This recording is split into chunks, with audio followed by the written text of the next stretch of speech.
gente tá aqui para mais um vídeo do canal. A gente pensou em fazer o quê mesmo? O desafio do troca. Isso, o desafio do troca. Assim, a gente tem que escolher 10 alimentos, o quê? Eu fiz como 5 bons e 5 ruins.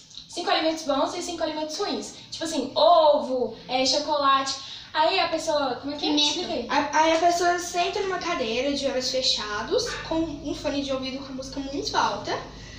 E aí uma pessoa atrás, como a gente é 2 pessoas atrás, escolhe um alimento bom e outro ruim, e fala: você troca esse por esse, com a pessoa no fone de ouvido.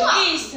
Aí, se ela falar sim, a gente dá o alimento que ela falou sim e o alimento que ela falou não, tá? Então, o que vocês acharam da ideia? Deixem nos comentários e a gente vai fazer esse vídeo. E a gente espera que vocês gostem.